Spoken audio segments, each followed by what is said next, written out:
Bonjour à toutes et à tous et bienvenue à l'écoute de cette émission hebdomadaire préparée pour vous par Radio Prague International. Il y a 31 ans, les troupes soviétiques installées dans le pays depuis l'écrasement du printemps de Prague en 1968 quittaient la Tchécoslovaquie. Nous allons parler dans cette émission. Il sera aussi question d'une lettre de la mère de Jan Palach adressée aux élèves d'un lycée tchèque et des archives de la bibliothèque de Milan Kundera. Mais tout de suite, nous allons parler du verre tchèque. À l'occasion de la présidence tchèque de l'Union européenne, l'artiste Maria Burešová a créé 27 paires de verres à pied qui soulignent les particularités des États membres de l'Union européenne. Les détails avec Anaïs Rimbaud. Existe-t-il meilleur matériau que le verre, fort et fragile à la fois, pour symboliser l'Europe unie ? L'exposition La Table européenne associe savoir-faire et art pour illustrer la diversité de l'Union européenne. Résultat des efforts communs de la Vallée de Cristal et du Musée du verre et de la bijouterie de Jablonec nad Nisou, quelques 27 paires de verres à pied, chacune se distinguant des autres de par ses coloris et ses formes, est présentée, diplomatie oblige, dans une vitrine par ordre alphabétique en fonction du pays qu'elles illustrent. Commissaire du Musée du verre et de la bijouterie de Jablonec nad Nisou, Petr Nový explique pourquoi ce n'est pas un, mais 2 verres à pied qui ont été créés pour chacun des États membres de l'Union européenne. Nous avons choisi de créer 2 verres à vin pour mettre en évidence les 2 formes de base que nous produisons et qui sont assez différentes l'une de l'autre. La forme de verre à vin classique, utilisée pour le vin blanc ou rouge, et le verre à champagne, dont la forme est plus fine et plus haute. Exposés côte à côte, c'est très beau. Et il aurait été dommage de créer un seul de ces 2 verres, car certaines des finesses de l'artisanat verrier et de l'art du verre n'auraient pas alors été mises en évidence.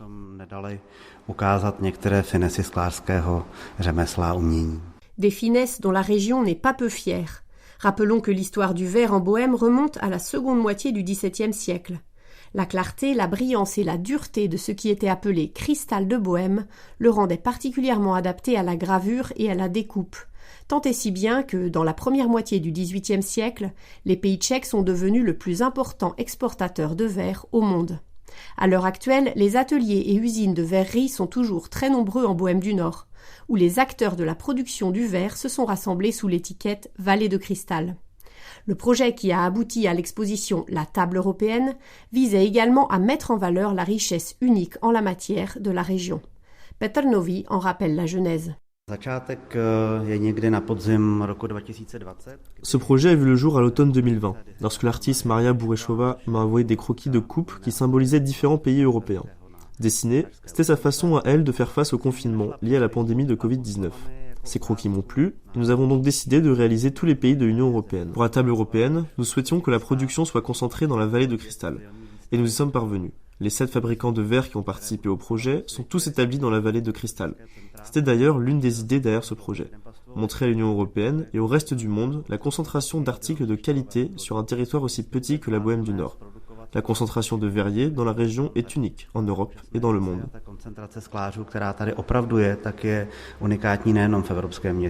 La vitrine dans laquelle les 27 paires de verres à pied sont exposées présente également des légendes fournissant quelques éléments d'explication sur ce qui a servi d'inspiration à l'artiste. Mais Petr Nový indique que pour certains verres, les visiteurs parviennent à identifier le pays qu'ils symbolisent sans avoir recours à la description. C'est notamment le cas du lot de verre à bulles bleues qui représente la Finlande, souvent qualifié de pays des 1000 lacs. Les verres représentant la République tchèque, quant à eux, sont transparents et évoquent le cristal de roche, tandis que ceux du Danemark font penser à des cheminées rouges des paquebots, et que ceux de l'Irlande portent la couleur verte du trèfle. Petr Nový. Notre exposition offre en quelque sorte un circuit pédagogique et encyclopédique autour des États de l'Union européenne. Il ne s'agit pas d'une œuvre provocatrice comme la sculpture Anthropa de David Czerny. Néanmoins, le concept est similaire. Il s'agissait de faire apparaître, sur chacune des coupes en verre, un motif typique pour chaque État et qui permet de le reconnaître. Bien sûr, on pourrait trouver d'autres éléments caractéristiques pour chacun des États de l'Union européenne, mais l'artiste a dû faire des choix. Non seulement elle a créé la forme et le décor de chacun des verres, mais elle a également réfléchi à ce qui distinguait les États européens les uns des autres. Et elle a veillé à choisir pour chacun un élément positif, beau et utile.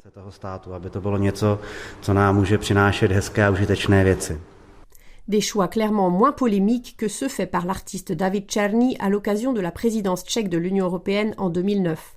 En effet, avec sa sculpture plastique de grande dimension, Anthropa, l'auteur entendait ridiculiser les stéréotypes liés aux différents pays membres de l'Union européenne. L'œuvre avait suscité des réactions controversées, notamment de la Bulgarie, qui y était représentée par des toilettes à la turque. Les verres à pied de la table européenne resteront exposés au musée du verre et de la bijouterie de Jablonec nad Nisou jusqu'à la fin du printemps 2023.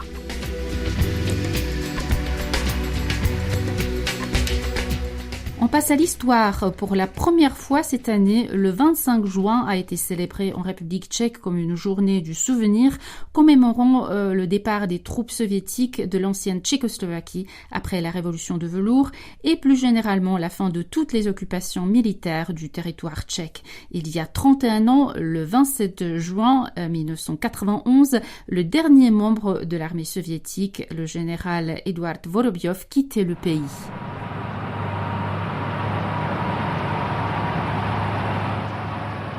Bonne chance aux Ukrainiens pour se débarrasser de l'occupant russe plus vite que nous, a tweeté à cette occasion ce lundi matin le ministère tchèque de la Défense.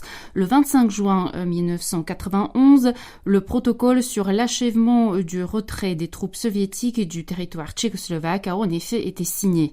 Après la chute du rideau de fer, la Tchécoslovaquie a été le premier pays de l'ancien bloc de l'Est à organiser dès février 1990 le départ des troupes soviétiques installées dans le pays pendant 22 ans et l'écrasement du printemps de Prague. L'invasion de la Tchécoslovaquie par les soviétiques et leurs alliés en 1968 a mis fin à la libéralisation du régime tchécoslovaque. Historien et directeur des archives de la ville d'Olomouc, Pavel Urbášek se souvient des premiers jours de l'occupation. Lorsque les troupes du pacte de Varsovie ont envahi le pays le 21 août 1968, ce sont d'abord les soldats polonais qui se sont installés à Olomouc. Ensuite, ils ont été remplacés par les soviétiques qui ont vécu ici dans des conditions provisoires jusqu'en octobre. Et puis, un traité entre les gouvernements de Moscou et de Prague sur le soi-disant séjour temporaire des troupes soviétiques a été conclu. Par conséquent, Olomouc est devenue une importante ville de garnison pour l'armée soviétique. Les soldats étaient basés à la fois à Olomouc et dans la zone militaire voisine de Libava.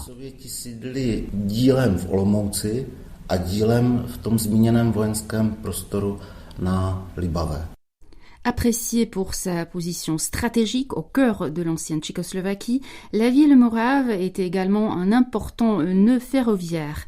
Avec Milovice, une commune de Bohême centrale où était installé l'état-major, Olomouc était alors la deuxième base militaire soviétique dans le pays. Pavlina a des souvenirs d'enfants de cette époque.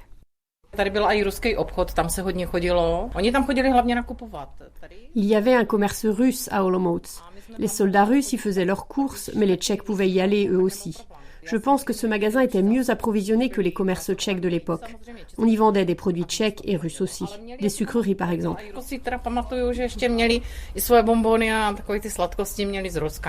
L'armée soviétique a construit dans le pays occupé de nombreux bâtiments, des dortoirs pour les soldats et des appartements destinés aux officiers, ainsi que des écoles, des hôpitaux et des centres culturels. Souvent, ces édifices n'étaient pas conformes aux règles de construction tchécoslovaques, comme l'a raconté pour le site Paměť národa l'ancien forestier Jindřich Machala, qui a travaillé dans la zone militaire de Libava.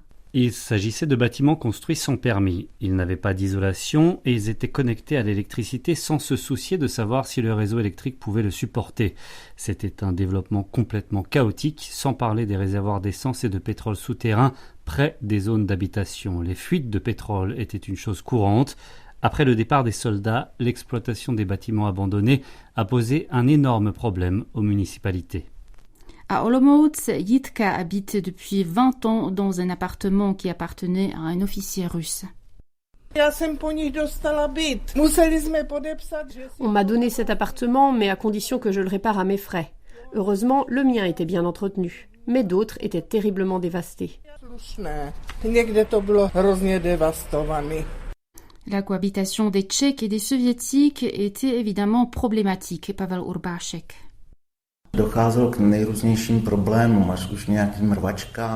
Il y avait des bagarres, des incidents de harcèlement sexuel et des viols aussi. Les cambriolages de maisons de campagne dans la région de Libava étaient fréquents.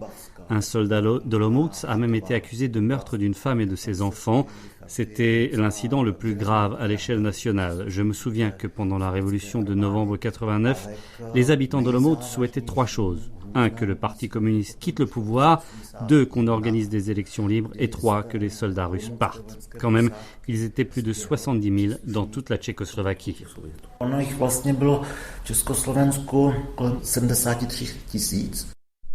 À ce chiffre s'ajoutent les 40 000 membres des familles des soldats qui ont définitivement quitté la Tchécoslovaquie en juin 1991. Quelques 1220 chars, plus de 2500 véhicules militaires et blindés, près de 250 avions et hélicoptères ainsi que des dizaines de milliers de tonnes de munitions ont également été transportés vers l'Union soviétique. L'armée soviétique a laissé derrière elle d'immenses dégâts matériels et écologiques qu'elle n'a jamais réparés. Si la Tchécoslovaquie a donc été le premier pays post-communiste à organiser le départ des troupes soviétiques, la Pologne a attendu jusqu'en 1993 et l'ex-Allemagne de l'Est jusqu'en 1994 pour que le dernier soldat soviétique quitte leur territoire. 53 ans après sa rédaction, une lettre de la mère de Jan Palach adressée à des élèves et enseignants d'un lycée de Český Krumlov est retournée dans cet établissement après avoir été cachée pendant de longues années. Cette missive était la réponse à une lettre de condoléances d'une mère en deuil, un mois après l'immolation de son fils par le feu pour protester contre l'apathie des Tchèques et des Slovaques après l'occupation de leur pays par les troupes du pacte de Varsovie, Anna Kubishta. Plusieurs récits sont entremêlés dans l'histoire de cette lettre cachée et désormais exposée au regard des élèves et enseignants de ce lycée de Český Krumlov en Bohême du Sud. C'est en effet à Václav Lipka, un technicien de la radio tchèque, qu'on doit la redécouverte de ce texte dans les archives personnelles de son ami décédé, Vladimír Kajfer. Peu de temps après l'immolation de Jan Palach le 16 janvier 1969, il écrit une lettre de condoléances à sa mère, Libouše Palachova, qui répond le 10 février par une missive courte mais poignante. Cette lettre, Václav Lipka l'avait eue entre les mains une première fois il y a 18 ans avant de la redécouvrir après la mort de l'enseignant. Soudain, il est sorti de table. Il m'a dit qu'il avait écrit à la mère de Jan Palach et m'a montré la réponse à sa lettre. Personne n'était vraiment au courant de son existence car il avait peur que la lettre soit détruite.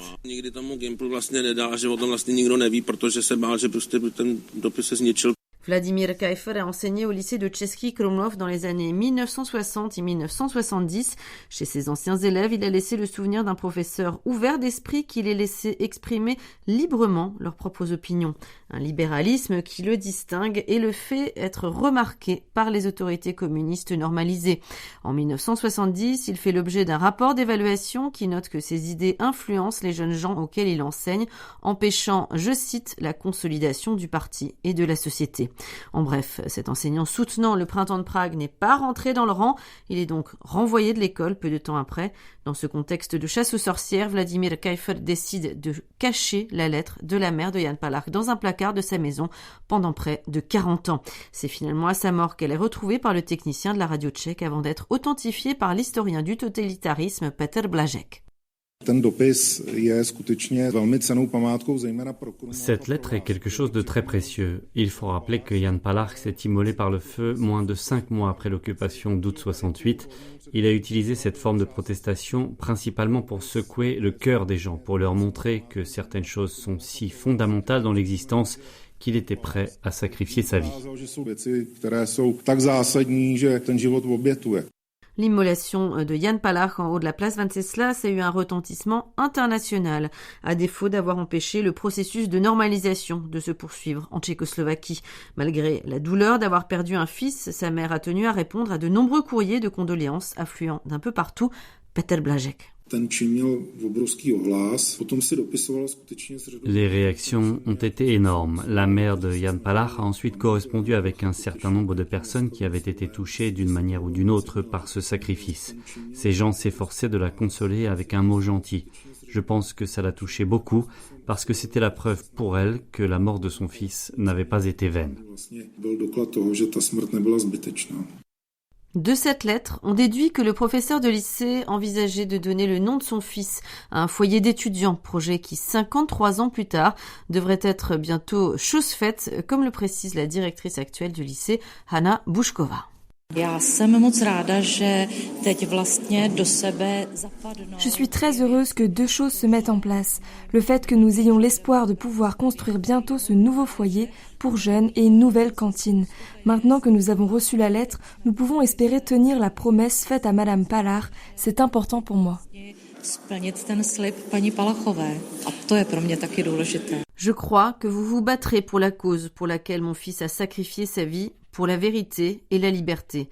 Signé Libouché Pallachova, mère de Jan Pallach. Ainsi s'achève la lettre que Libouché Pallachova a envoyée à l'époque au professeur Vladimir Kaifer, des mots qui résonnent encore jusqu'à nos jours.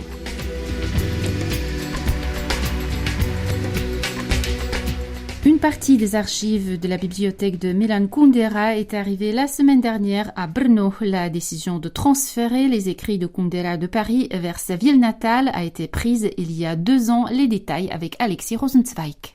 Ces archives de l'écrivain et de son épouse seront conservées par la bibliothèque régionale de Moravie. Tomáš Kubíček est le directeur de cette institution à l'écoute. Ce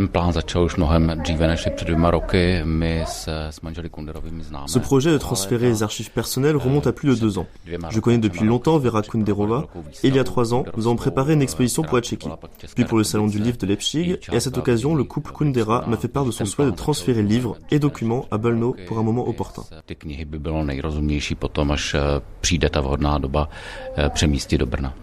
Le premier chargement d'archives arrivé en Moravie en cette fin de semaine comprend plusieurs types de documents. Il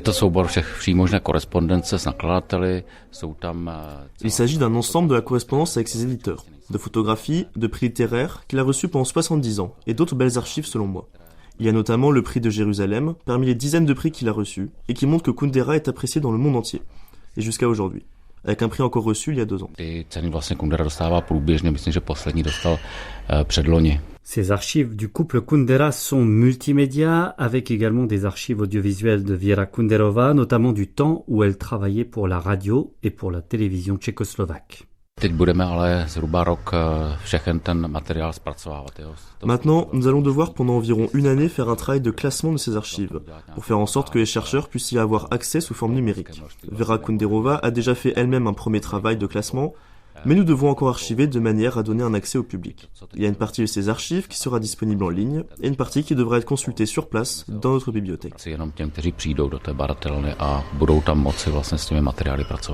Le transfert effectué cette semaine sera suivi par un autre déménagement plus important prévu en septembre.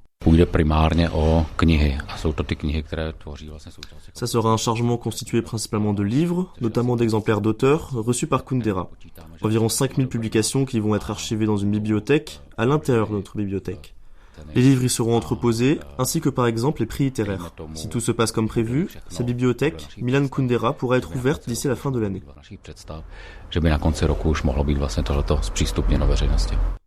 Milan Kundera est aujourd'hui âgé de 93 ans et il vit en France, à Paris, depuis près d'un demi-siècle.